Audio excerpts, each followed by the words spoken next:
तो हेलो दोस्तों, कैसे हो आप सब। आशा करता हूँ कि आप सब ठीक होंगे। अगर आपने मेरे चैनल को अब तक सब्सक्राइब नहीं किया है तो मेरी आपसे रिक्वेस्ट है कि जल्दी से जाके सब्सक्राइब कर दो।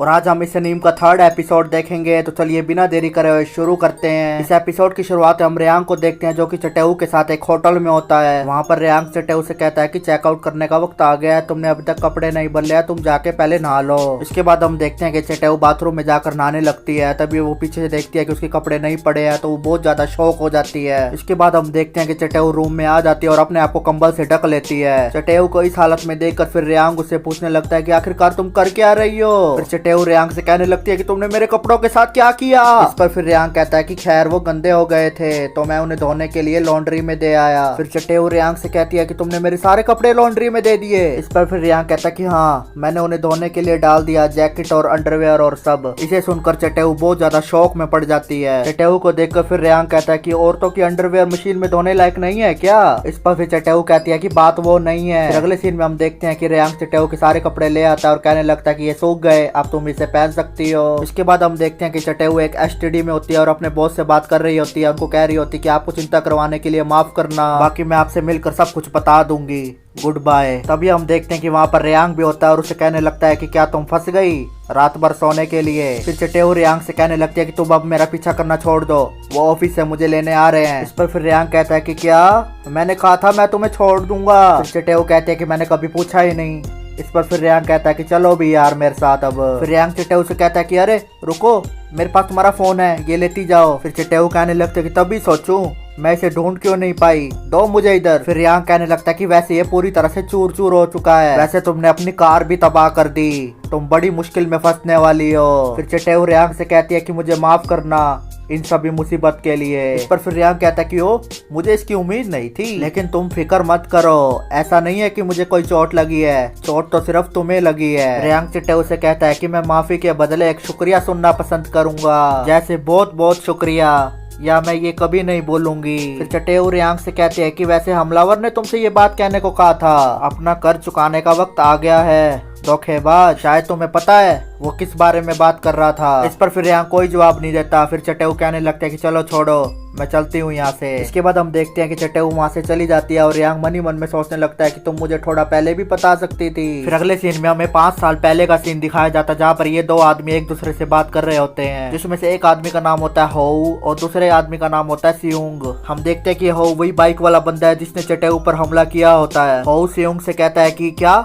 एक एग्जीक्यूटिव नॉमिनी। इस पर फिर सियोंग कहता है कि हाँ, आज वो बुड्ढा इसे एग्जीक्यूटिव मीटिंग में अनाउंस करने वाला है। इस पर फिर हाउ चला के कहता है कि वो यहाँ सिर्फ 3 साल से है, मुझे पता है बॉस उसे बहुत प्यार करते हैं, पर ये तो अधूरी बात है। दूसरी तरफ हम रेयांग को देखते हैं जो कि बाथरूम में होता है और वो इन दोनों की बातों को सुन रहा होता है। सियोंग हाउ से कहते हैं कि शांत हो जाओ, वो सिर्फ एक नॉमिनी है। इसके बाद फिर रेयांग बाथरूम से बाहर आ जाता है और सियोंग से कहने लगता है कि ओ, तुम यहीं मिल गए, मैं तुमसे ही बात करने वाला था, क्या तुम मुझसे 1 मिनट बात कर सकते हो। इस पर फिर सियोंग कहता है कि ठीक है, चलो यहाँ से चलते हैं। सियोंग रेयांग से कहता है कि रेयांग उसके लिए माफ करना, इसे तुम पर हावी मत होने देना। इस पर फिर रेयांग कहता है कि नहीं, वो सही है, मुझे भी नहीं लगता कि मैं इसके लायक हूँ। फिर सियोंग कहता है कि उसे ये बात खाई जा रही है कि तुम प्रमोट हो रहे हो, जबकि वो यहाँ पहले से था, उसके साथ तुम थोड़ा नरमी से पेश आना। फिर रेयांग कहता है कि हालांकि मुझे हाउ से बहुत जलन होती है, वो बहुत आजाद है। इस पर फिर सियोंग कहता है कि इस तरह की बातों से मुझे गुस्सा आता है। फिर रेयांग कहता है कि मैं बस ईमानदारी से कह रहा हूँ। फिर अगले सीन में हम कुछ बंदों को देखते हैं जो कि हाउ के साथ होते हैं। हाउ को देखकर फिर एक बंदा कहता है कि आज हाउ कुछ ज्यादा ही मुंह फुलाकर बैठा है। इस पर फिर दूसरा बंदा कहता है कि वो गुस्सा है क्योंकि सियोंग रेयांग पर ज्यादा ध्यान दे रहा है, मैंने सुना रेयांग को एग्जीक्यूटिव में शामिल होने के लिए चुना गया है। फिर हाउ कहने लगता है कि सिर्फ इतना ही नहीं,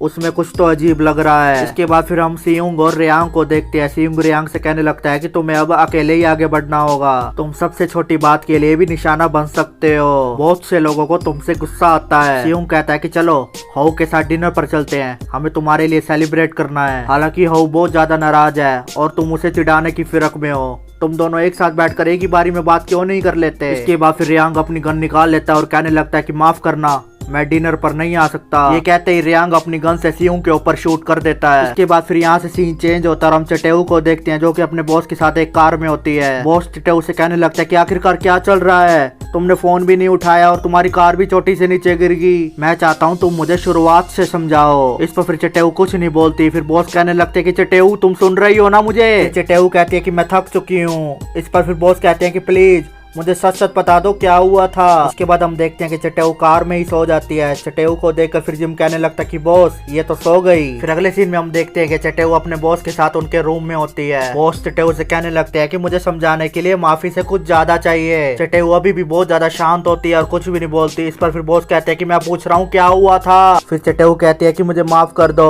मैं कार के सारे पैसे भर दूंगी। इस पर फिर बॉस कहते हैं कि ठीक है, लेकिन मुझे एक बात बताओ, क्या तुम पहले ही रियांग के साथ कांटेक्ट में हो। फिर चटेऊ कहती है कि मुझे माफ कीजिएगा। फिर यहाँ से सीन चेंज होता है और हम चटेऊ को देखते हैं जो कि सीढ़ियों से अपने घर पर जा रही होती है। तभी सडनली उसके सामने रियांग आ जाता है और कहने लगता है कि घर पर तुम्हारा वेलकम है, तुम्हारी जगह छोटी क्यों लग रही है और स्टेशन से बहुत दूर है और पुरानी भी है। फिर चटेऊ रियांग से कहती है कि तुम यहाँ पर क्या कर रहे हो। इस पर फिर रियांग कहता है कि मुझे तो तुम्हारी चिंता हो रही थी, तुम ठीक हो या नहीं। इस पर फिर चटेऊ कहती है कि मुझे तुम्हारी चिंता की कोई जरूरत नहीं है, प्लीज यहाँ से चले जाओ। हम देखते हैं कि चटेऊ के ये कहने पर रियांग वहाँ से नहीं जाता, वो वहीं पर ही खड़ा रहता है। इस पर फिर चटेऊ से पूछने लगती है कि तुम्हें क्या चाहिए। रियांग कहता है कि तुम मुझे अंदर आने दोगी है ना, ये देखो मैं एक तोहफा भी लाया हूँ तुम्हारे लिए। ये एक फेमस शॉप से है और मैं इसके लिए 1 घंटा लाइन में लगा था। खैर मैं ये बस हमारे बिजनेस रिलेशनशिप के तौर पर कर रहा हूँ। फिर चटेऊ मन ही मन में सोचने लगती है कि लोग क्या सोचेंगे, मैं इसे बाहर खड़ा भी नहीं रहने दे सकती। फिर चटेऊ रियांग से कहती है कि चलो आ जाओ अंदर,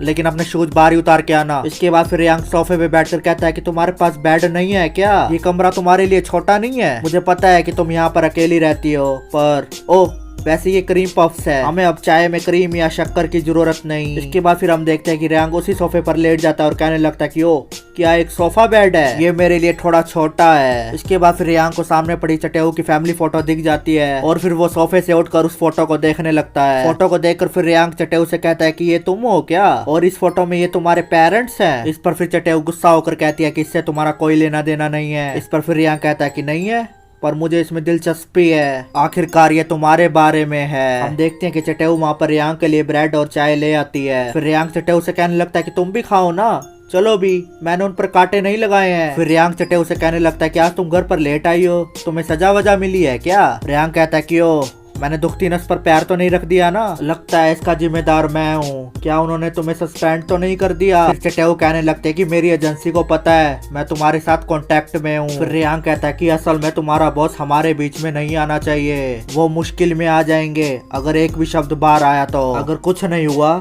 वो मेरा इस्तेमाल जारी रखने की कोशिश करेंगे या वो तुम्हारा इस्तेमाल करेंगे मुझे निपटाने के लिए, ताकि इसे छुपा सकें। तुम क्या करती हो ये तुम पर है। इस पर फिर चटेऊ कहती है कि मैं नहीं समझी, तुम्हें अच्छे से पता है तुम अपनी जान दाव पर लगा रहे हो, आखिरकार मुझे समझ नहीं आ रहा तुम मेरे साथ कांटेक्ट में रहकर क्या हासिल करना चाहते हो। रियांग कहता है कि हम दोनों खुद को जोखिम में डाल रहे हैं है ना, असल में जब से तुम मुझसे मिली हो तब से तुम खतरे में हो, अगर तुम मेरे बारे में बहुत सावधान हो तो तुमने मुझे मना क्यों नहीं कर दिया। इस हालात में अगर तुम अपने आदमियों का इस्तेमाल करो तो तुम मुझे पकड़ सकती हो है ना। रियांग चटेऊ से कहता है कि बताओ तुम मुझसे क्या चाहती हो। तभी सडनली चटेऊ के लैंडलाइन फोन पर उसकी मॉम का वॉइस मैसेज आता है। चटेऊ की मॉम कहती है कि माफ करना, मुझे पता है तुम काम में बिजी हो, तुमने मुझे बहुत दिनों से कांटेक्ट नहीं किया, तुम्हारे डैड की डेथ एनिवर्सरी आ रही है, तुम्हें याद है, क्या तुम घर पर आ सकती हो, मुझे कॉल करना जब तुम आ सको। तभी रियांग वहाँ से खड़ा होकर चलने लगता है और कहता है कि माफ करना मैं गलत वक्त पर आ गया। एक बात और, तुम्हें इतनी आसानी से किसी अजनबी को घर पर नहीं आने देना चाहिए, बाहर कुछ बुरे लोग भी होते हैं,